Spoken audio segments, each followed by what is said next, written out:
முதல்ல நீர் அனைவருக்குமானது அல்லது தண்ணீர் அனைவருக்குமானது அப்படின்னு சொல்றோம். அது உண்மையிலேயே அனைவருக்குமானதா அப்படின்ற கேள்வியை முதல்ல ஆரம்பிச்சுட்டு அதற்கான வாய்ப்புகள் இருக்கா அப்படின்றதை நம்ம பார்ப்போம். இந்தியாவை பொறுத்த வரைக்கும் வைல்ட் லைஃப் எவ்வளவு பர்சன்டேஜ் இருக்குன்னா 7% தான் இருக்கு. ரைட். அப்போ வைல்ட் லைஃபுக்கான வாட்டர் கிடைக்குமா அப்படின்றத நாம என்ஷூர் பண்ணும். நிறைய ஸ்கீம்லாம் பண்றாங்க, ஆனா அதெல்லாம் நடக்குதா அப்படின்றதுல எல்லாம் நிறைய சந்தேகம் இருக்கு. இப்ப கூட மதுரை மாவட்டத்துல சிவரக்கோட்டைன்ற ஒரு ஏரியால அரசு பள்ளியை சேர்ந்த ஒரு பொண்ணு வந்து முதல்வருக்கு ஒரு இது அனுப்பிச்சிருக்காங்க. ஏன்னா சிவரக்கோட்டையில மான்கள் சரணாலயம் இருக்கு. அது அபிஷியலா எஸ்டாப்ளிஷ் பண்ணாட்டாலும் அங்க மான்களின் எண்ணிக்கை நிறைய இருக்கு. நிறைய அறிவியல் ஆய்வாளர்கள் வந்து ஆர்வலர்கள் வந்து அதுல ஒர்க் பண்ணிட்டு இருக்காங்க. லைக் சிவரக்கோட்டை ராமலிங்கம் இருக்காரு, ரவீந்திரன் நடராஜன் இருக்காங்க. இவங்க எல்லாம் பண்றாங்க. அப்போ அந்த மான்களுக்கான தண்ணி வேணும் அப்படின்னா ஒரு பெரிய டேங்க் இருக்கு, குளம் இருக்கு, ஒரு கிட்டத்தட்ட பெருசா ஏரி மாதிரியும் இருக்கும். ஆனா அதோட பரவலுக்கு இந்த ஏரிக்கு வர்றதுல நிறைய பிரச்சனை இருக்கு. ஏன்னா மனித தலையீடுகள் இருக்கு அப்படின்றதுக்கு. அதனாலதான் என்ன பண்ணாங்க, ஃபாரஸ்டட் ஏரியால வந்து இந்த மாதிரி வாட்டர் ப்ரொவைட் பண்ணணும்னு அந்த பொண்ணு முதல்வருக்கு ரெக்வஸ்ட் பண்ணிருக்கு. அதுவும் செய்யறதா சொல்லியிருக்காங்க. அப்போ வாட்டர் ஃபார் ஆல் அப்படின்றது தண்ணீர் மனிதர்களுக்கு மட்டும்தானா இல்ல அனைத்து ஜீவராசிகளுக்குமான ஒரு கேள்வி இருக்குல்ல. கிட்டத்தட்ட நம்ம உடம்பு வந்து 70% நீரால் ஆனது. பிரெயின் மட்டும் கொண்ட 80% சொல்றோம். எலும்புகள்ல கூட நீர் இருக்கு, அது அரௌண்ட் 30 to 35% இருக்கும் அப்படின்றோம். அப்போ நீர் இல்லாம எந்த ஜீவராசிகளும் வாழ முடியாது அப்படின்றத ஃபேக்ட். ஆனா ஏன் தமிழ்நாட்டுல மட்டும் இல்ல இந்தியாவிலேயே ஏன் வாட்டர் ஸ்கேர்சிட்டி வருது அப்படின்னா, இப்ப தமிழ்நாட்டை எடுத்துக்குவோம். நாம பெருவாரியா தண்ணீருக்காக 2 மான்சூன் சொல்றோம். என்ன, ஒண்ணு வடகிழக்கு பருவமழை, இன்னொன்னு தென்மேற்கு பருவமழை அப்படி சொல்றோம். அடுத்து கோடை மழை. மூணுதுல நம்ம இது கிடைக்குமே ஒழிய. ஆனா இந்த குளோபல் வார்மிங்னால என்ன நடக்குது அப்படின்னா ஒரே நேரத்துல கொட்டி தீர்க்குது. நீங்க எல்லாம் பார்த்திருப்பீங்க. சமீபத்துல கூட மதுரையில கிட்டத்தட்ட அதிக அளவுக்கு மழை பெஞ்சுன்றாங்க. அது மாதிரி நிறைய இடத்துல அதிக அளவுக்கு மழை பெஞ்சிருக்கு.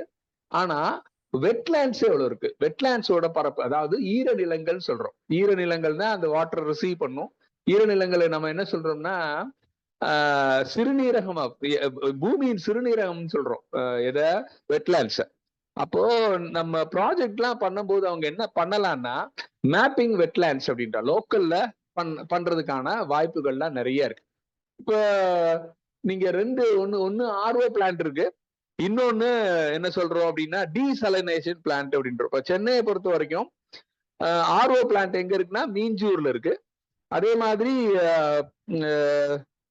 என்ன சொல்றோம் நாம டீசலினேஷன் வந்து காட்டுக்குடியில இருக்கு, அந்த இதுல இருக்கு. ஆனா இந்த டீசலினேஷனும் ஆர்ஓ பிளான்ட்லாம் இந்த ஜனத்தொகைக்கு ஒத்து வருமா அப்படின்றோம். இன்னொரு கேள்வியும் நம்ம முன்னாடி வைக்க வேண்டியிருக்கு. சமீபத்துல ஹங்கர் இண்டெக்ஸ் பத்தி பேப்பர் எல்லா இடத்துலயும் வந்துச்சு. இந்தியாவோட 127 நாடுகள்ல இந்தியாவோட பொசிஷன் வந்து 105. 100ன்றது பயங்கரமான சீரியஸான லெவல். ஏன் ஹங்கர் இண்டெக்ஸையும் வாட்டரையும் நம்ம லிங்க் பண்றோம் அப்படின்னு சொன்னா, இப்போ நம்மளுடைய பெருவா ஸ்டாப்பிள் ஃபுட்ன்றோம். ஏதாவது என்னன்னா நம்ம தமிழ்நாட்டுல அதிகமா நாம சாப்பிடுறது இதா இருக்கு, அரிசி சாப்பாடா தான் சாப்பிடுறோம், அரிசி சோறு தான். அப்போ 1 கிலோ அரிசி விளைவிப்பதற்கு கிட்டத்தட்ட 2000 லிட்டர் வரும். ஆனா இந்த குளோபல் வார்மிங், கிராப் மேனேஜ்மெண்ட், இந்த அதர் ஃபேக்டர்ஸ் எல்லாம் இன்ஃபுளுன்ஸ் பண்ணா அது கிட்டத்தட்ட 5000 லிட்டர் தேவைப்படுது. அதாவது 1 கிலோ அரிசிக்கு நமக்கு எவ்வளவு தேவைப்படுதுன்னா கிட்டத்தட்ட 2000 லிட்டர், மினிமமா 2000 லிட்டர், மேக்சிமம் வந்து 5000 லிட்டர் தேவைப்படுது. அப்போ ஆனா இன்னொரு தரவு என்ன சொல்லுதுன்னா 2.79 என்ன சொல்றோம் லட்சம் ஹெக்டேர் வந்து இன்னும் இந்தியால பயிரிடப்படாமல் இருக்கிறது. அதாவது என்ன சொல்லியிருக்காங்க, ஃபாலோ லேண்ட்ஸா போட்டிருக்காங்க. அப்போ பரப்பு கூட இருக்கு, ஆனா ப்ரொடக்டிவிட்டி எந்த இருக்கு? நீங்க சாதாரணமா எல்லா வீட்லயும் ஒரு சென்சஸ் எடுங்க, உங்க வீட்டுல என்ன சாப்பாடு பிரதானமா, என்ன அரிசி பிரதானமா வாங்குறீங்க? இட்லி அரிசியை விடுங்க, சாப்பாடு அரிசி என்ன வாங்குறீங்கன்னா கர்நாடக பொன்னி அப்படின்னு, அல்லது ஆந்திரால இருந்து வரும், சென்னை பக்கம்லாம் அப்படி வரும். பொதுவா தமிழ்நாடு ஃபுல்லா அதிகமா சேல்ஸ் ஆகுது கர்நாடக பொன்னி தான் பண்றாங்க அப்படின்றோம். அது கொஞ்சம் இன்னொன்னு. அப்போ நாமளுடைய ஸ்டாப்பிள் ஃபுட் பெரும்பாலும் என்னவா இருக்குன்னா வாட்டர் லவிங் பிளான்ஸா இருக்கு. இப்பதான் கொஞ்ச காலமா நாம என்ன பண்றோம், சிறுதானியங்கள் பத்தி பேசுறோம். ஏன்னா சிறுதானியங்கள் வந்து குறைத்த நீர் எடுத்து கொடுத்து தானியங்கள்லாம் கொடுக்குது. அப்ப அதுக்கு போனோம்னா ஓரளவுக்கு வாட்டர் கன்சர்வேஷன் வந்து பண்ணலாம். அதாவது இதெல்லாம் என்ன சொல்லியிருக்கோம், prevailing situations of Tamil Nadu. Global லெவல்ல என்ன சொல்றோம், என்ன இந்த நீராலானது அனைவருக்கும், தண்ணீர் வந்து அனைவருக்குமானது அப்படின்னு இருந்துச்சுன்னா என்ன பண்ணணும்னா அத்தனை பேருக்கும் இன்க்ளூடிங் அனிமல்ஸ், அது என்ன இருக்கணும், ensuring universal access to clean water. இதுதான் ரொம்ப முக்கியம். எல்லாத்துக்கும் சுத்தமான குடிநீர் கிடைக்க வேண்டும். ஆனா என்ன சொல்றாங்க அப்படின்னா கிட்டத்தட்ட 210 கோடி மக்களுக்கு சேஃப் ட்ரிங்கிங் வாட்டர் கிடையாது. அதுதான் உண்மையா உலகத்துல ஃபுல்லா சொல்றோம். இங்கேயும் அப்படிதான் ரொம்ப கொடுமையா தான் நாம இருக்கு அப்படின்றோம். கிட்டத்தட்ட 18 கோடி, சாரி 180 கோடி மக்களுக்கு கண்டாமினேட்டட் வாட்டரை தான் குடிச்சிட்டு இருக்காங்க. அதாவது மாசுபட்ட குடிநீரை தான் குடிச்சுக்கிட்டு இருக்காங்க அப்படின்றோம். கிட்டத்தட்ட எவ்வளவு சொல்றோம், 844 மில்லியன், 1 மில்லியன்றது 10 லட்சம், 1 பில்லியன்றது 100 கோடி அப்படின்னு வச்சுட்டோம்னா கிட்டத்தட்ட 844 மில்லியன் பீப்புள் வந்து அவங்களுக்கு அடிப்படை இது இல்ல, சானிடேஷன் இல்ல அப்படின்னு சொல்றாங்க. அப்போ அது மட்டும் இல்ல, வருஷத்துக்கு 8,40,000 மக்கள் நீரினால் பரவும் நோய்களினால் இறந்து போகிறார்கள். வருஷம் இறந்து போறாங்க அப்படின்றாங்க. அப்போ நாம ஏன் இந்த நீராலானது தண்ணீர் அனைவருக்குமானதுன்றதை ஏன் அட்ரஸ் பண்ணணும் அப்படின்னா இதுதான் நமக்குள்ள பெரிய ப்ராப்ளம். இந்த ப்ராப்ளத்தை நம்ம பண்ண வேண்டிய கட்டாயத்துல இருக்கும். அதனாலதான் தமிழ்நாடு அறிவியல் இயக்கம் இந்த இதையும் இன்க்ளூட் பண்ணிருச்சு. ரைட். அப்போ தண்ணீரோட தேவை நம்ம ஏற்கனவே சொல்லியிருக்கோம். ஹியூமனோட சர்வைவல், நம்ம உடம்புக்குள்ளேயே கூட நியூட்ரியன் டிரான்ஸ்போர்ட் அல்லது பிளட் சர்க்குலேஷன், லிம்ப் நோட்ஸ், இது எல்லாத்துக்குமே என்ன சொல்றோம்னா நீர் தேவை. அப்போ பேசிக் சர்வைவலுக்கு, ஹியூமன் சர்வைவலுக்கு மட்டும் இல்ல, அனிமல் சர்வைவல், பிளான்ட் எல்லாத்தையும் சேர்த்தா கூட எல்லாத்துக்கும் தண்ணீர் மிக அவசியம். உயிர் வாழ்வதற்கு தண்ணீர் ரொம்ப முக்கியமா சொல்றோம். இன்னொரு என்ன சொல்லிட்டு இருக்கோம்னா அக்ரிகல்ச்சருக்கு தண்ணீர் ரொம்ப அவசியம். அதனாலதான் உங்களுக்கு ஒரு உதாரணம் சொன்னேன். 1 கிலோ அரிசி விளைவிப்பதற்கு கிட்டத்தட்ட அதுல என்ன சொல்லுவோம்னா மறை நீர் அப்படின்றோம், அல்லது மெய்நிகர் நீர் அப்படின்றோம். இந்த மெய்நிகர் நீர் மட்டும் 2000, மினிமம் 2000, மேக்சிமம் 5000 லிட்டர் தேவைப்படுதுன்னா 10 கிலோக்கு எவ்வளவுன்னு பாத்துங்க, எத்தனை டன்ஸுக்கு எவ்வளவுன்னு பாத்தீங்கன்னா அவ்வளவு தண்ணி அதுல இருக்கு. அதனாலதான் ஹங்கர் இண்டெக்ஸ்ல நம்ம இவ்வளவு பின்னாடி இருக்கோம். 2014ல நம்ம ஹண்டர் இண்டெக்ஸ் வந்து இந்தியாவோட ஹங்கர் இண்டெக்ஸ் வந்து 55.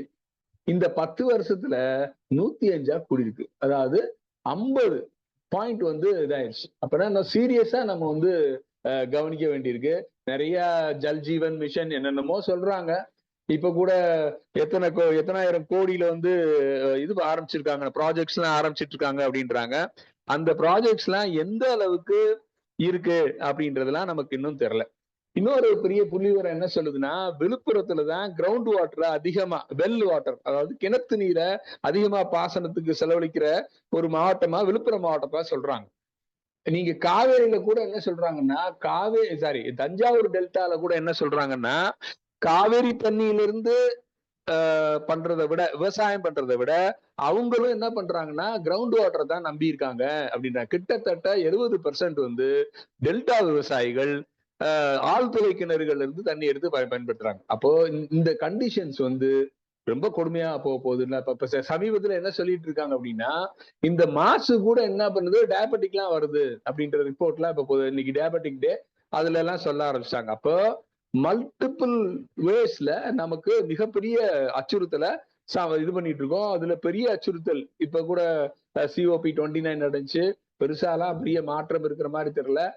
கிளைமேட் ஃபண்டிங்க்கும் பெரிய பணம்லாம் இல்லை.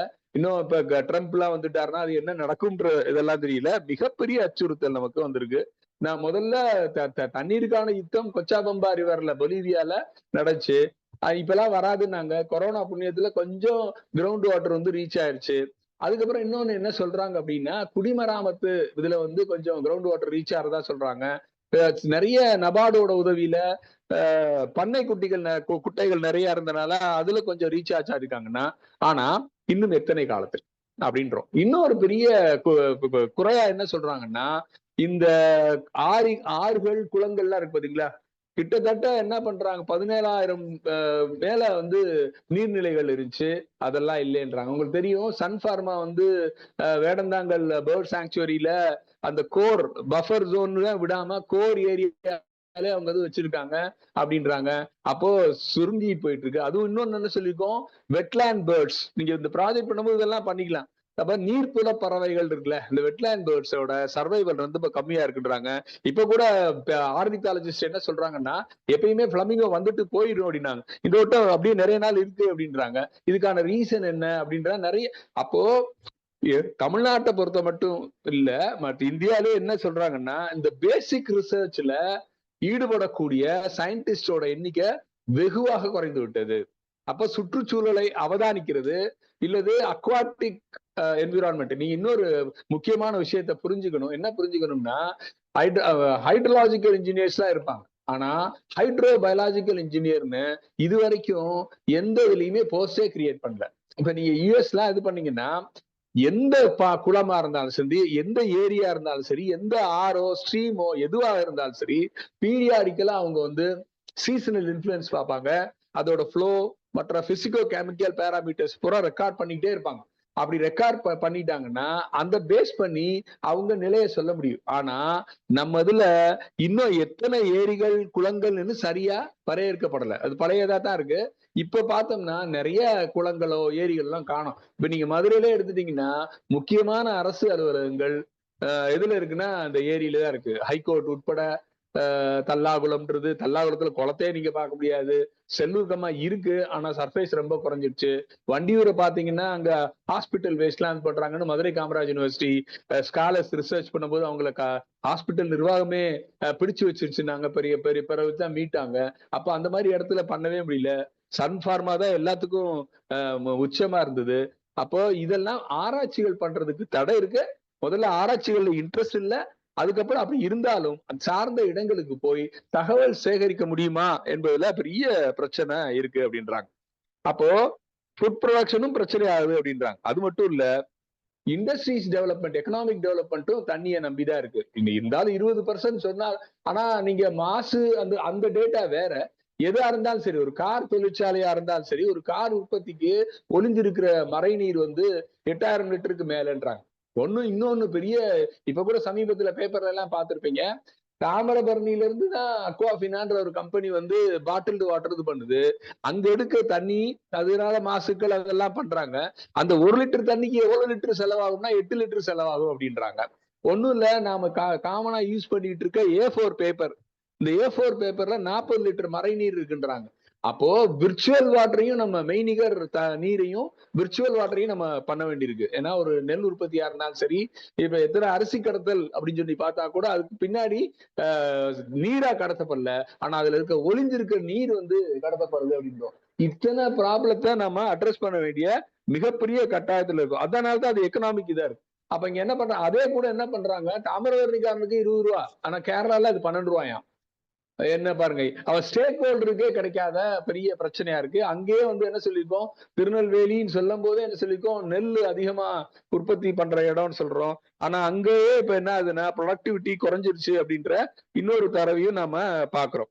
அப்போ என்ன சொல்லிட்டோம், நமக்கு ஏன் வந்து ஒய் வாட்டர் மேட்டர்ஸ் அப்படின்றத நம்ம எல்லாம் சொல்லிட்டோம். என்ன சொல்றோம், ஹியூமன் சர்வைவலுக்கு ரொம்ப முக்கியம், ஃபுட் ப்ரொடக்ஷனுக்கு முக்கியம், அக்ரிகல்ச்சருக்கு முக்கியம், எக்கனாமிக் டெவலப்மெண்ட் ஆஃப் இண்டஸ்ட்ரீஸ்க்கு முக்கியம் அப்படின்றோம்.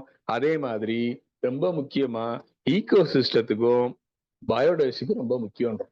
இப்ப நீங்க பார்த்திருப்பீங்க, கோரங்கோசா, ஆப்பிரிக்கால கோரங்கோசான்னு ஒரு வைல்ட் லைஃப் சாங்சுவரி. குறிப்பா என்ன நடந்துச்சுன்னா, அங்க சிவில் வார் நடந்துச்சு 70s. இந்த சிவில் வார் நடக்கும்போது என்ன பண்றாங்கன்னா, உள்ள தகராறு நடந்துட்டு இருக்கும்போது யானை தந்தை கடத்துறாங்க பாத்தீங்களா? என்ன சொல்லியிருக்கோம், இந்த ஐவரி கடத்துறவங்க, ஐவரி போச்சு, அவங்க என்ன பண்றாங்கன்னா உள்ள போய் எல்லாத்தையும் சுடுறாங்க. சுட்டு தங்கத்தெல்லாம் எடுத்துட்டு இருந்தாங்க. ஆனா இதுல என்ன ஆகி போச்சுன்னா, சர்வவேளை யானைகளுக்கு முக்கியமா இருந்தது, முக்கியன்றனால டஸ்க்லெஸ் ஜீன் வந்து அது வந்து நேச்சுரல் செலக்ஷன் ப்ரொமோட் பண்ணி டஸ்க்லெஸ் எலிஃபண்ட் ரொம்ப கூடிருச்சு.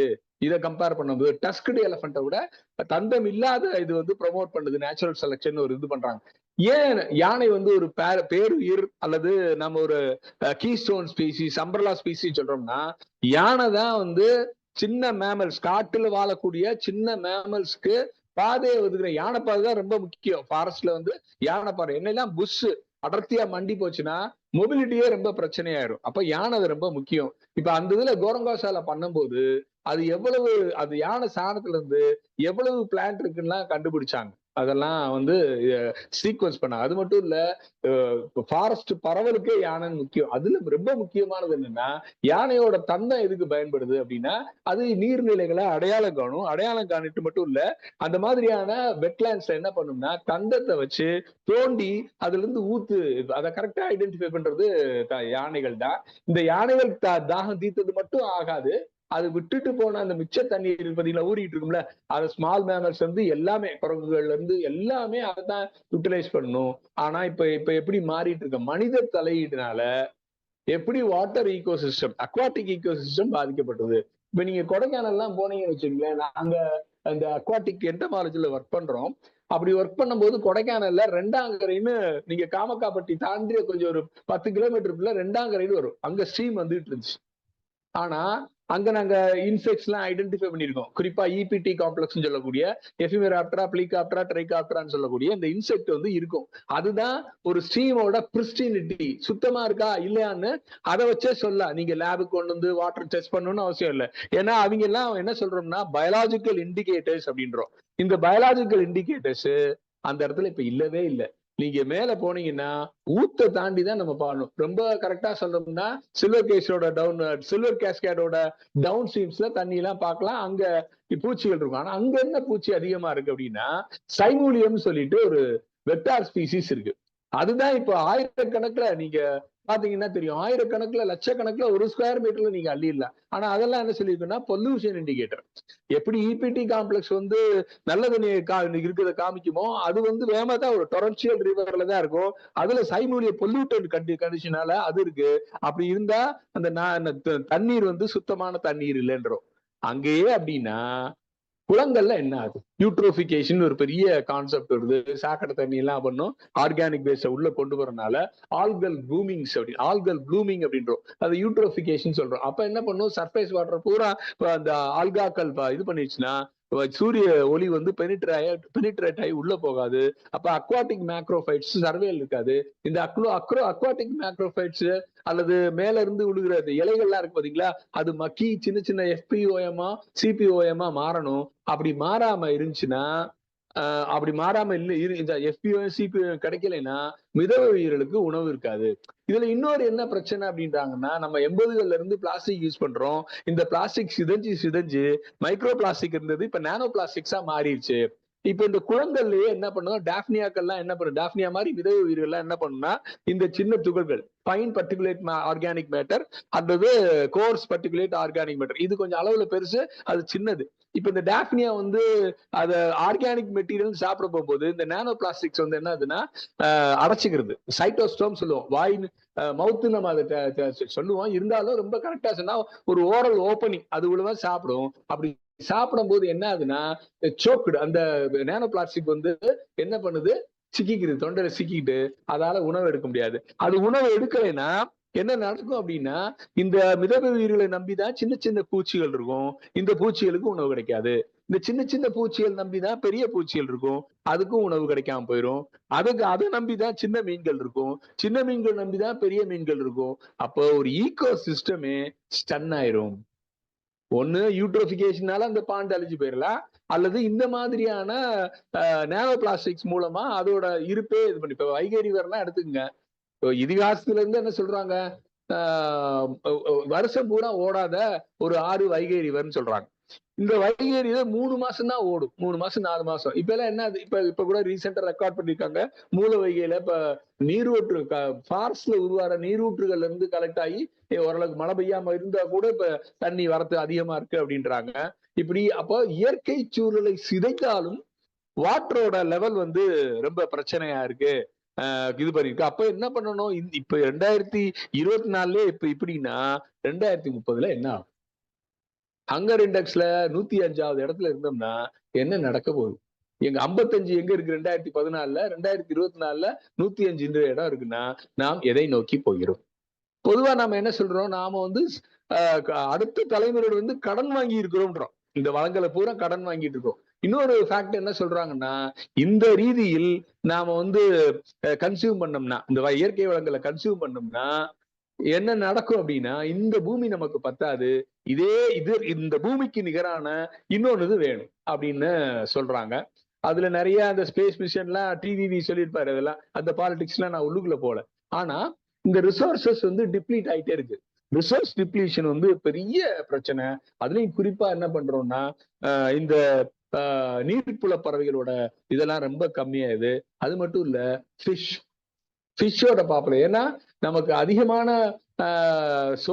புரோட்டீன் சோர்ஸே நமக்கு ஃபிஷ் தான். ஃபிஷ் எல்லாம் பயங்கர இதா இருக்கு. அந்த குளோபல் வார்மிங்னால கோரல் ப்ளீச்சிங் நடந்தனால அதோட ப்ரீடிங் சைட்ல ரொம்ப பிரச்சனை இருக்கனால கோரல் இது பண்ணனால அந்த கோரல் அதோட ஹேபிடேட் ப்ரீடிங் கிரவுண்ட் வந்து பயங்கரமா செதஞ்சு போச்சு அப்படின்றாங்க. நீங்க கேள்விப்பட்டிருப்பீங்க வெட் பல்ப் டெம்பரேச்சர் அப்படின்னும். இப்ப நம்ம எல்லாம் என்ன பண்றோம், வெப்பரத்த பிராணிகள். நமக்கு என்ன ரொம்ப டெம்பரேச்சர் கூடிச்சுன்னா என்ன பண்ணோம், வேர்க்கும் போது என்ன பண்ணும், வெளியே வரும்போது அந்த இது பூரா அட்மாஸ்பியர்ல இருக்க ஹியூமிடிட்டி வந்து அப்சர்வ் பண்ணிக்கும். ஆனா இப்ப என்ன ஆச்சுன்னா அப்படின்னா ஆக மாட்டேங்குது.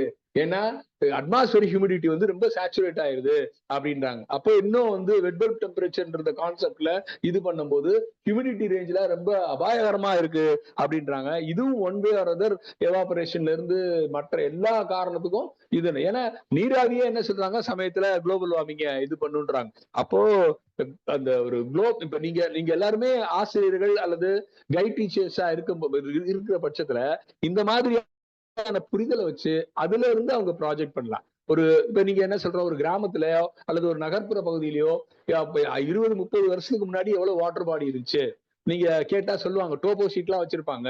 இந்த டோபோ ஷீட்டை வந்து நீங்க இது பண்ணிட்டு அதுல இருந்து மேப் பண்ணலாம், எங்கெங்கெல்லாம் நீர்நிலைகள் இருந்துச்சு, இப்ப என்ன அப்படின்லாம். ஒரு பாண்ட் இருந்துச்சுன்னா அதோட மார்போமெட்ரி பார்க்கலாம், பாண்டோட பயோடைவர்சிட்டி கூட நீங்க ரெக்கார்ட் பண்ணலாம். அப்படிலாம் நிறைய சின்ன சின்ன ப்ராஜெக்டா பண்ணலாம். இப்போ நீங்க இப்போ ட்ரெடிஷ்னலா சில இதெல்லாம் இருக்கு. இப்போ நிறைய ட்ரெடிஷ்னல் ஐட்டம்ஸ் எல்லாம் அதுல இருக்கு. வாட்டர்ல என்னென்ன பண்றாங்க அப்படின்னா, இப்போ காரைக்குடி பக்கம்லாம் போனீங்கன்னா ஒரு ஊர்ல 2 குளம் இருக்கும். ஒன்னு வந்து டொமஸ்டிக் பர்பஸ்க்கு இது பண்றது, இன்னொன்னு வந்து குடிதண்ணீருக்கு மட்டுமே யூஸ் பண்றது. இந்த வயலேட் பண்ணவே மாட்டாங்க. இப்ப நீங்க ராமநாதபுரத்து பக்கம்லாம் போனீங்கன்னா என்ன பண்ணுவாங்கன்னா, வாட்டர் மெயின்டெனன்ஸ். ஏன்னா இந்த வைகையில இருந்து வர்ற தண்ணி பெரிய கம்மாயில இருக்கும், கடல் சேராத நதி அப்படின்வாங்க. இந்த இதை காரணம் என்னன்னா, அது நிறைய இதிகாசத்துல எல்லாம் கதை விடுவாங்க. ஏன்னா திருப்பார்கடலை கடையும் போது அந்த விஷத்தை விழுந்த ஆதிசேஷன்ற பாம்புல விஷத்தை கக்கனால வாசுகின்றாங்க. சிவபெருமான் கழுத்துல இருக்கதான் வாசுகி. ஆனா திருப்பார்கடலை கடைஞ்சது வந்து ஆதிசேஷன்ற பாம்பு, அது விஷத்தை கக்கிருச்சான். அதனால வைகை என்ன பண்ணுச்சு, சிவபெருமனுக்கு விஷத்தை கொடுத்தனால நான் கடல்ல சேர மாட்டேன்னு கோச்சுக்கிச்சான். அதெல்லாம் அப்படி இல்ல. ராமநாதபுரம் கொஞ்சம் வறண்ட பகுதின்றனால இந்த வைகை தண்ணி பூரா அத்தனை கம்மாயிலையும் நிறைஞ்சு கொஞ்சம் தண்ணி இருந்தாலும் கடல்ல போகும். சமீபத்துல கடல்ல சேர்ந்துச்சுன்றாங்க. பெரும்பாலும் கடல்ல சேர்றதுக்கான வாய்ப்புகள்லாம் இல்லைன்னு சொல்றாங்க. அப்போ இந்த மாதிரி ட்ரெடிஷனல் இதையும் நம்ம பாத்துக்கலாம். அவங்க என்ன பண்ணுவாங்கன்னா நீராயக்கட்டு அப்படின்னுவாங்க. இப்ப நீங்க பாத்துருப்பீங்க, மடையன்ற பேரே வந்து என்ன சொல்லுதுன்னா இந்த அக்ரிகல்ச்சருக்கு தண்ணி திறந்து விடுறதுல சொன்னோம். முன்னாடி மடையர்கள் என்ன சொல்லுவாங்கன்னா மடை திறந்து விடுறவங்க. முன்னாடி மாதிரி இந்த இதெல்லாம் கிடையாது. என்ன சொல்றோம், இந்த காஜஸ் எல்லாம் இருக்கும், அது மேனுவலா இருந்துவாங்க, ஆட்டோமேட்டிக்கா பண்றதுலாம் இருக்கு. ஆனா அவங்க அப்படி கிடையாது. கீழே போய் அந்த மடையை தூக்கி விடணும். சமயத்துல அந்த வாட்டர் கரண்ட் அதிகமா இருந்துச்சு அதுல சிக்கி செத்துற கூட பண்ணுவாங்க. அவ்வளவு ரிஸ்காலா இருப்பாங்க. ஆனா அந்த நீராயக்கட்டு என்ன சொல்லுது அப்படின்னா, எவ்வளவு தண்ணி இருக்கு, எத்தனை பேருக்கு வந்து விவசாயம் பண்ணலாம் அப்படின்றத பொறுத்து 5 ஏக்கர் வச்சிருக்கணும் 1 ஏக்கர் தான் கொடுப்பாங்க, 1 ஏக்கர் வச்சிருக்கணும் 1 ஏக்கருக்கு தான் தண்ணி கொடுப்பாங்க. அப்பெல்லாம் ஸ்ட்ரிக்ட் மெயின்டெனன்ஸ் பிராக்டிஸ்லாம் இருந்துச்சு. ஆனா இப்ப அந்த எத்திக்ஸ் தான் நம்மகிட்ட இருக்கானா இல்ல.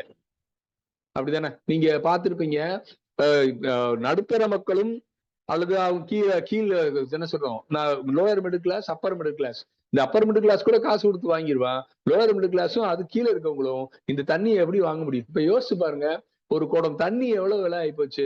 என் மதுரையில எல்லாம் 15 ரூபா சொல்றாங்க. அந்த கேன்லாம் 40-45 ரூபா வரைக்கும் வந்துருச்சு. இன்னும் ஒரு பெரிய அதிசயம் என்னன்னா, இப்ப புதுசா ஒரு தண்ணி வந்திருக்கு. என்னன்னா பிளாக் அல்கலைன் வாட்டர் அப்படின்னு சொல்லிட்டு சொல்றாங்க அதுல.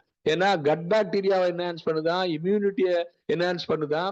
அமேசான்ல போய் பார்த்தா அது லிட்டரு 600 ரூபான்றாங்க. ஆனா விராட் கோலி சாப்பிடுற குடிக்கிற தண்ணி வந்து கிட்டத்தட்ட 4000 ரூபான்னு சொல்லிட்டு எல்லா செய்திகள்லாம் வந்துட்டு இருக்கு.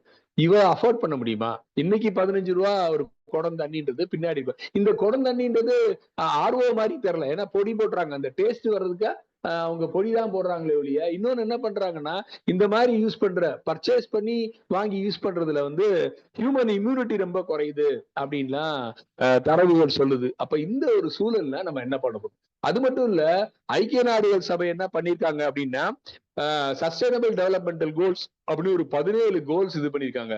அதுல 6வது கோல் வந்து என்னன்னா, கிளீன் வாட்டர் அண்ட் சானிடேஷன் தான். அப்ப இது எவ்வளவு முக்கியம்னு பாருங்க.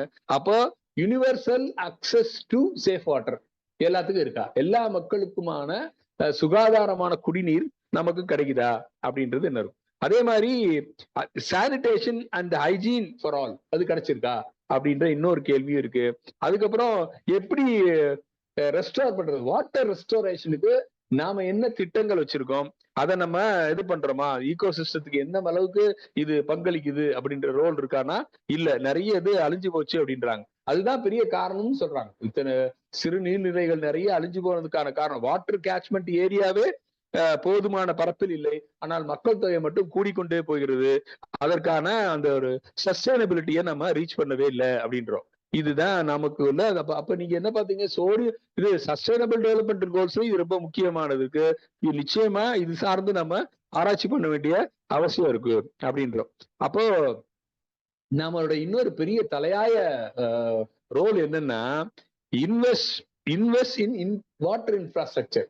வாட்டர் இன்ஃப்ராஸ்ட்ரக்சர் இப்ப கூட என்ன சொல்றாங்க, 15,000 கோடிக்கு ஏதோ பிக்ஸ் பண்ணிருக்காங்கன்னு இப்ப 2023-24 பண்ணிருக்காங்க தமிழக முதல்வர் சொல்றாங்க.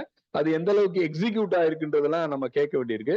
அதே மாதிரி வாட்டர் கன்சர்வேஷனையும் எஃபிஷியன்சியும் எப்படி மேம்படுத்துறது, அதுக்கான திட்டங்கள் இருக்கா அப்படின்னா, டாக்குமெண்ட் லெவல்ல இருக்கு. காமன் மேனுக்கு ரீச் ஆயிருக்கா, அல்லது அகடமிஷியன்ஸ்க்கு ரீச் ஆயிருக்கா? இப்ப மிஸ் ஜனகராஜ் மாதிரி இல்ல மற்ற ஆட்கள்லாம் வந்து வாட்டர்ல ஒர்க் பண்றவங்க நிறைய பேர் இருக்காங்க. அவங்களுக்கு தெரிஞ்ச அளவுக்கு மற்ற சாதாரண காமன் மேன் தெரிஞ்சிருக்கானா? இல்ல. அதுதான் ரொம்ப முக்கியமானது. அப்ப புள்ளி விவரங்கள் நமக்கு முக்கியமா அப்படின்லாம் சொல்றதை விட, அதற்கான முஸ்தீபுகள் என்னென்ன செய்யணும், எப்படிலாம் இது பண்ணலான்ற. ஏன்னா இப்ப லடாக்ல எல்லாம் வாட்டர் கன்சர்வேஷன் ரொம்ப பெரிய சக்சஸ்ஃபுல்லா இருக்கு. அதே மாதிரி ஆஸ்திரேலியால பண்ணிருக்காங்க, ருவாண்டால பண்ணிருக்காங்க. அத மாதிரி கேஸ் ஸ்டடிஸ் வந்து இங்க இருக்கா? எனர்ஜிக்கு மகாராஷ்டிரால ஒரு கிராமத்துல பண்ணிருக்காங்க. அதாவது கம்யூனிட்டி கிச்சன் சொல்லிட்டு எப்படி வந்து ரிசோர்சஸ கம்மியா யூஸ் பண்றது. இப்ப நீங்க மகாத்மா காந்தி எல்லாம் சொன்னாருன்னா சிம்பிள் லிவிங் பேசுறாங்க. இன்னொரு கான்செப்ட் மினிமலிசம்னு ஒரு கான்செப்ட் பண்றாங்க. இதெல்லாம் நாம வந்து கட்டாயம் புரிஞ்சுக்கணும், தெரிஞ்சுக்கணும். அதோட இம்பாக்ட் வந்து காமன் மேனா ரீச் ஆகணும் அப்படின்றோம். அப்போ வாட்டர் பியூரிபிகேஷனுக்கு என்ன வச்சிருக்கோம், அந்த வாட்டர் ட்ரீட்மெண்ட்டுக்கு என்ன வச்சிருக்கோம் அப்படின்னா, இப்ப இன்னொரு பெரிய வாட்டர் லிங்க் பண்ணலாம். எப்படின்னா, பெரும்பாலான குளங்கள் ஏரிகள்லாம் இருக்கு பாத்தீங்களா, அதுல என்ன பண்றாங்கன்னா, இப்ப இந்தியால என்ன சொல்றாங்க, கிட்டத்தட்ட ஆண்டொன்றுக்கு 62 million tons of solid waste இது பண்றாங்க. அக்வாட்டிக் வேஸ்ட் அது விட்டுருங்க, பொதுவாவே இந்த சாலிட் வேஸ்ட் எங்க டெபாசிட் பண்றாங்கன்னா, இந்த லோ லேண்ட்ல தான் பண்றாங்க. அது குறிப்பா எதுவா இருக்குன்னா, குளங்கள் குட்டைகளா தான் இருக்கு. அங்க அப்படியே குப்பையா சேரும். நீங்க பாத்துருப்பீங்க, நீங்க வட சென்னை எல்லாம் பாத்துருக்கீங்க, இங்கிட்டலாம் கிராஸ் பண்ணீங்கன்னா எவ்வளவு இது இருக்கு, எவ்வளவு பெரிய குப்பை மேடுகள்லாம் இருக்கு அப்படின்னு பாத்துருக்கீங்க. அல்லது படத்துல கூட பாத்துருக்கோம், காக்கா முட்டைன்ற படம் மாதிரி நிறைய இதெல்லாம் வந்து எல்லாம் பண்ணிட்டு இருக்காங்க. அதெல்லாம் நம்ம பார்க்க வேண்டிய சூழ்நிலை இருக்கு. அப்போ இந்த இதை எப்படி குறைக்கிறது? லேண்ட்ஃபில் வந்து ஆனா என்ன சொல்றாங்க, 62 மில்லியன் டன் கொட்டுறாங்க. ஆனா ரீசைக்கிள் பண்றது கிட்டத்தட்ட என்ன சொல்றாங்க, 22 மில்லியன் சொல்றாங்க. ஆனா மிச்சம் 40 மில்லியன் டன்ஸ் வந்து ஒவ்வொரு வருஷம் அக்யூமுலேட் பண்ணா நிச்சயம் அது வாட்டர் பாடிஸ தாக்கும். அப்போ முதல்ல இருந்த மார்போமெட்ரி என்ன, ஒரு பாண்டோட மார்போமெட்ரி என்ன, அதெல்லாம் பார்க்கணும். அதை பார்த்துட்டு தான் நம்ம பண்றோம். எத்தனை கிட்டத்தட்ட என்ன சொல்றாங்க, நிறைய டைப் ஆஃப் வெல்ஸ் இருக்கு. இன்னைக்கு கிணறுகளே இல்லை. எவ்வளவோ கிணறுகள் இருந்துச்சு, அவ்வளவு கிணறுகள் இல்ல. ஆற்று படுகைகள் குறைஞ்சு போச்சு, வெட்லேண்ட்ஸ் குறைஞ்சு போச்சு. இதெல்லாம் இந்த குழந்தைகள் டாக்குமெண்ட் பண்ணா போதும். எந்த பகுதியில வசிக்கிறாங்களோ ரொம்ப எல்லாம் அலைய வேணாம். அந்த பகுதியில இருக்க நீர்நிலைகளை ஐடென்டிஃபை பண்றது, லேட்லாங் வச்சுட்டு அத எல்லாத்தையும் ரெக்கார்ட் பண்ணோம்னாலே போதும். அதை வச்சு இது பண்ணலாம். இப்ப நீங்க முன்னாடி எல்லாம் என்ன பண்ணுவாங்க, ஆட்டு உரல் வச்சிருப்பாங்க. இந்த ஆட்டு உரல் வந்து வீட்டுக்கு வெளியே தான் வச்சிருப்பாங்க. அந்த கூரையில இருந்து வர்ற தண்ணி பூரா இந்த ஆட்டு உரல்ல இருக்க பள்ளத்துல விழுகும். அதை வச்சுதான் என்ன பண்ணுவாங்கன்னா, அந்த விரலை வச்சு பார்ப்பாங்க. இந்த விரலை வச்சுதான் உழவுக்கு மழையா, தொலி அடிக்கிறதுக்கு மழையா, நாத்து நடலாமா, அதெல்லாம் வந்து ட்ரெடிஷனல்ல கண்டுபிடிப்பாங்க. ஆனா இப்ப அந்த ஆட்டு உரல்ல எங்கேயும் கிடையாது. இப்ப இருக்க கிரைண்டருக்கு அதுக்கு இதுக்கு சம்பந்தமே கிடையாது அப்படின்றோம். அப்போ ட்ரெடிஷனல் பிராக்டிஸ் மூலமா அப்படி பண்றோம். இப்ப நீங்க வறண்ட மாவட்டங்களான நீங்க விருதுநகர் மாவட்டமோ, ராமநாதபுரம் மாவட்டமோ, குறிப்பா விருதுநகர் மாவட்டம், இதுல என்ன பண்ணுவாங்கன்னா, தண்ணியை சுத்திகரிக்கிறதுக்கு தேத்தாங்கொட்டையாரை இது பண்ணி போடுவாங்க. அப்படி உரசி இது பண்ணுவாங்க. அப்படி செடிமெண்ட் ஆகும். அப்போ செடிமெண்டேஷனுக்கு சில பிளான்ட் மெட்டீரியல் வச்சு அதெல்லாம் பண்ணுவாங்க. அப்படி இப்ப இருக்கானா இல்ல. அப்படிதானே? இப்ப பொதுவா என்ன பண்றோம், நீர் தொட்டிகள்ல மாநகராட்சி எல்லாத்துலயும் பண்ணிட்டு இருக்கோம். அந்த மாநகராட்சி இதோட வாட்டர் குவாலிட்டி என்னன்னு பார்த்தா கூட ஒவ்வொரு கிராமத்துல நீர்நிலை தொட்டிகள் இருக்கும்ல, அதுல இருந்து வாட்டர் சாம்பிள் எடுத்துட்டு பார்த்தோம்னா கூட போதும். சில நேரத்துல எல்லாம் பிணமே விழுந்து கிடக்கும், இல்ல அணில் விழுந்து கிடக்கும், வேற இதெல்லாம் பறவைகள்லாம் விழுந்து கிடக்கும். அது பாட்டுக்கு இருக்கும், அது போயிட்டே இருப்பாங்க. சில இதெல்லாம் பறவைகள்ல ரிசர்வாயர் ஹோஸ்ட்னு சொல்றோம். எப்படி போகும் அப்படின்னா தெரியாது. அதே மாதிரி வாட்டர் பார்ன் டிசீசஸ் எல்லாம் நிறைய இருக்கு. குறிப்பா டெங்கில நம்மளால குறைக்க முடியுதா பாத்துங்க. சில மைனிங் ஏரியால சாரி மைனிங் ஏரியால என்ன நடக்குது அப்படின்னா, அவங்க பாறைகள் எடுக்கிறக்கா, மார்பிள் எடுக்கிறக்கா பெரிய பள்ளங்கள்ல தண்ணி இது பண்ணிருக்கு. அந்த ஈகோ சிஸ்டத்தை பத்தி ஸ்டடிஸ் ரொம்ப கம்மியா இருக்கு. குறிப்பா மேலூர்ல வந்து நிறைய இதெல்லாம் இருக்கும், நீங்க கேள்விப்பட்டிருப்பீங்க. அத இன்னைக்கும் 16,500 கோடி மார்பிள்ஸ் எல்லாம் அப்படி வெளியே கிடக்குன்னு சொல்லுவாங்க. அங்க கட்டு தோண்டின பாலங்கள்ல பள்ளங்கள்ல தண்ணி நிறைய இருந்து, இப்ப மேலூர் பக்கம் நீங்க ஏதாச்சும் பாத்தீங்கன்னா செய்தி வரும்போது மர்ம காய்ச்சல் சொல்லுவாங்க. காரணம் காசேட்டிவ் ஏஜென்ட்டே அவங்களால பண்ண முடியும். ஏன்னா இது ஒரு புது வகையான ஹேபிடேட், அக்வாட்டிக் ஹேபிடேட். அதுல என்ன மாதிரி ஆர்கானிசம் இருக்கு, அது என்ன மாதிரி நோய் பரப்புறதுலாம் நமக்கு தெரியல. அப்போ அதையும் நாம சீரியஸா கவனிக்கப்பட இருக்கு. ரைட். இப்ப நான் ஓரளவுக்கு சின்ன விஷயமா தான் சொல்லியிருக்கேன். நான் சொன்ன மாதிரி சக்சஸ் ஸ்டோரிஸ் இருக்கு. ஆனா இந்தியால சக்சஸ் ஸ்டோரி நீங்க பாத்திருப்பீங்க. காவேரி நெட்வொர்க் ப்ராஜெக்ட் எல்லாம் முன்னாடி பண்ணாங்க 1989 டிஎஸ்டி ப்ராஜெக்ட். எல்லாத்தையும் லிங்க் பண்ணி பெரிய லெவல்ல பண்ணாங்க. அதுக்கப்புறம் இந்தியன் இன்ஸ்டியூட் ஆஃப் சயின்ஸ்ல சிஇஎஸ் சொல்லக்கூடிய சென்டர் ஃபார் ஈக்கலாஜிக்கல் சயின்ஸ்ல நெட்வொர்க் ப்ராஜெக்ட் வச்சாங்க. அது என்னன்னா, எல்லாத்துக்கும் காலேஜ் டீச்சர்ஸ்க்கு பயோடைவர்சிட்டியை பத்தி தெரிஞ்சுக்கணும்னு வந்தாங்க. அதுலயும் அக்வாட்டிக் ஒரு காம்பனண்டா பெரிய அளவுக்கு பண்ணாங்க. அந்த டாக்குமெண்ட் எல்லாம் பெருசா பப்ளிஷ் எல்லாம் ஆகல. சின்ன சின்ன ரிசர்ச் பேப்பரா பப்ளிஷ் ஆயிருக்க ஒழிய பெருசா எல்லாம் கவர்மெண்ட்டுக்கு அது ரீச் ஆகல அப்படின்றோம். ஆஸ்திரேலியா, சிங்கப்பூர்லாம் நிறைய சக்சஸ் ஸ்டோரிஸ் இருக்கு. ஈவன் இந்தியால லடாக்ல கூட சக்சஸ் ஸ்டோரிஸ் இருக்கு. அதெல்லாம் நாம இங்க இது பண்ண முடியுமா, அதற்கான எக்கானமி இருக்குமா, பட்ஜெட் இருக்குமா, அதுக்கு செலவழிப்பாங்களா அப்படின்ற நிறைய சிக்கல் இருக்குன்ற இன்னொரு விஷயத்தை நம்ம பார்க்கணும். அப்ப என்னென்ன சேஞ்சஸ் நமக்கு water related, water for all அப்படின்றோம்ல, அதுல என்னென்ன சேலஞ்சஸ் இருக்கு அப்படின்னு பார்த்தோம்னா, முதல்ல கிளைமேட் சேஞ்ச் தான் சொல்றோம். இன்னொன்னு நீர் பற்றாக்குறை, தண்ணீர் பற்றாக்குறை அப்படி சொல்றோம். இது பெரிய இதா இருக்கு. அதுக்கப்புறம் வாட்டர் பொல்யூஷன் அண்ட் கண்டாமினேஷன், இது ஒரு பெரிய ப்ராப்ளம். இன்னொன்னு என்ன சொல்லிருக்கோம்னா, இந்த சோசியல் ஜஸ்டிஸ் இல்ல. தண்ணி வாங்குறதுலயே வாங்கக்கூடாது. இப்ப water is not a commodity. Water வந்து எல்லாத்துக்கும் ரைட்ஸ் இருக்கு. ஆனா அது நடக்குதா? உலக வங்கியே என்ன சொல்லுது? வாட்டரை விற்கிறது தான் சொல்லுது, அதுதான் ப்ரமோட் பண்ணுது. வாட்டர் இஸ் கமாடிட்டின்னு சொல்லுது. அப்ப கமாடிட்டினா யூ ஹேவ் டு பர்ச்சேஸ். அப்ப பர்ச்சேசிங் திறன் இருக்கா? வாங்கும் திறன் வந்து எல்லா மக்களுக்கும் இருக்கானா? இல்ல அப்படின்றோம். நான் டைரக்டாவும் சொல்லியிருக்கேன், இன்டைரக்டாவும் சொல்றேன். மேனியர் தண்ணி சொன்னோம் நம்ம, அதுதான் அரிசி உதாரணம்லாம் நான் சொல்றதுக்கு காரணம். அப்போ இதை என்ன செய்ய போறோம்? இன்ஈக்விட்டபிள் அக்சஸ் டு வாட்டர் தானே.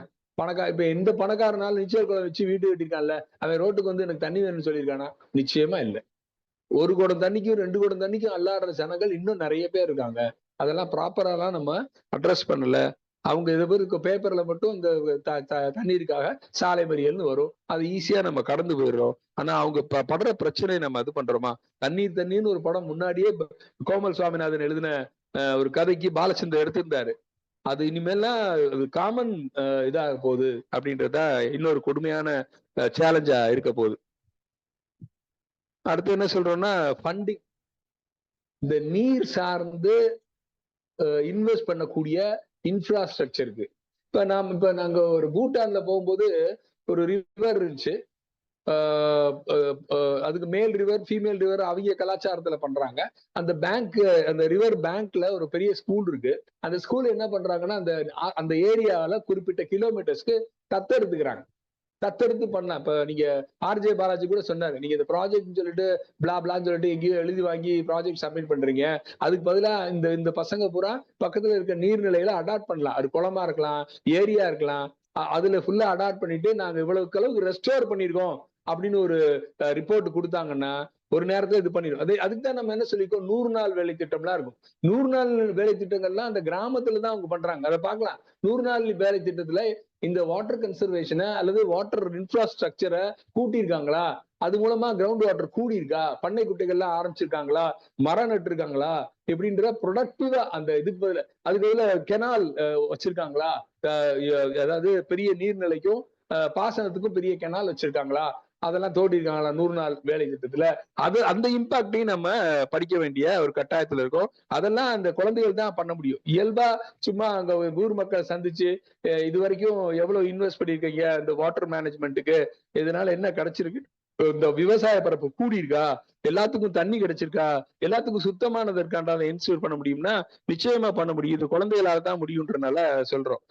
அப்போ டிராட் அஃபெக்டட் ஏரியாவை ஐடென்டிஃபை பண்றது எப்படி ஐடென்டிஃபை பண்ண நான் சொல்லியிருக்கேன். தமிழ்நாட்டிலேயே விழுப்புரம் தான் அதிகமா நிலத்தடி நீரை எடுத்து விவசாயம் பண்றாங்கன்னு சொல்றோம். காவேரி டெல்டால இருக்கவங்களே அதிகமா 70% வந்து கிரவுண்ட் வாட்டர் இது பண்றாங்கன்றாங்க. அதெல்லாம் பண்ணும். அதே மாதிரி இந்த நான் கவர்மெண்டல் ஆர்கனைசேஷன்ஸோட ரோல் என்ன, அவங்க எந்த அளவுக்கு வந்து வாட்டர் இஷ்யூஸ்ல ஒர்க் பண்றாங்க அப்படின்னு பார்த்தா இருக்கு, நிறைய அதெல்லாம் இருக்கு. மதுரையிலே 4-5 நீர் பாதுகாப்பு இயக்கங்கள்லாம் இருக்கு. ஆனா அது சடங்கு மாதிரி தான் பண்றாங்க. ஏன்னா அவங்களுக்கு பட்ஜெட்லாம் கிடையாது. அவங்க திறன் அவங்க இன்ட்ரெஸ்ட்ல ஏதாச்சும் பண்றாங்களே ஒழிய பெருசாலாம் பண்ண முடியல. அப்ப ஏரிகள், குளங்கள் புனரமைப்பு, இந்த பல்லூஷனை தடுக்கிற இதெல்லாம் அவங்க எடுத்துக்கலாம். அல்ல அட்லீஸ்ட் அந்த கலெக்டர்கிட்ட மனு நீதி நாள்ல போய் சொல்லி இந்த இதை இது பண்ணலாம். இல்லைன்னா ரைட் டு இன்ஃபர்மேஷன்ல கேட்டு இந்த நிலைமை எப்படி இருக்குன்றத அவங்களுக்கு சொல்லலாம். அப்படி சொன்னாங்கன்னா ஊர் கூடி தேர் எடுத்தா தானே அதுக்கு ஏதாச்சும் நடக்க முடியும். அப்போ இந்த மக்கள் சின்ன குழந்தைகள்ல இருந்து எல்லா மக்களும் சேர்ந்து கூடி தான் வந்து ஒர்க் பண்ண வேண்டியிருக்கு. அத மாதிரி நிறைய நீர்நிலைகளை காப்பாற்ற முடியும் அப்படின்றது இது பண்றோம். இன்னொன்னு என்ன சொல்லியிருக்கோம், மினிமலிசம் சொல்றோம். நாம வந்து வாட்டரை எப்படி வந்து லாவிஷிங்கா செலவழிக்கிறோம். ஒருத்தர் வந்து ஒரு குடத்துல குளிச்சுட்டு போறான், ஒருத்தர் பெரிய ஷவர் வாங்கிட்டு 2 மணி நேரம் குளிக்கிறான், ஒருத்தர் அதிக காசு இருக்கவே நீச்சல் குளத்துல குளிக்கிறான், அப்படின்லாம் நிறைய இருக்குல்ல. இந்த அக்சஸ் இருக்குல்ல, யூனிவர்சல் அக்சஸ் வேணும். இந்த டிஸ்பாரிட்டியே கூடாது, எக்கனாமிக் டிஸ்பாரிட்டியே கூடாது. அதை நம்ம ரீச் பண்ண வேண்டிய கட்டாயத்துல இருக்கோம். இந்த மினிமலிசம்ன்ற கான்செப்ட் ரொம்ப முக்கியமா, தேவைக்கு அதிகமா ஒரு சொட்டு கூட தண்ணீரை செலவழிக்க கூடாதுன்றத நம்ம உறுதியா எடுத்துட்டு எந்தெந்த இடத்துல எல்லாம் சிக்கனப்படுத்த முடியுமோ அதெல்லாம் பண்ணலாம். அதுக்கான ஸ்ட்ராட்டஜிஸ் ஏதாச்சும் வச்சிருந்தோம்னா இதெல்லாம் பண்ணிடலாம். இப்ப நவீன இதுல வந்து இது இன்னொன்னு என்ன சொல்லியிருக்கோம்னா, வாட்டர் ஃபார் ஆல்ன்றது ஒரு ஹியூமன் ரைட். இதை வந்து பண்ண முடியல. 2000 ரூபாய்க்கும் தண்ணி விற்கிற ஒரு லிட்டர் தண்ணி கிடைக்குது, ஒரு குடம் தண்ணி 15 ரூபாய்க்கும் கிடைக்குது. அப்படின்ற இந்த டிஸ்பாரிட்டி வந்து களையப்பட வேண்டும். இதை நம்ம பக்காவா அட்ரஸ் பண்ணணும் அப்படின்றதுதான் ரொம்ப முக்கியம்.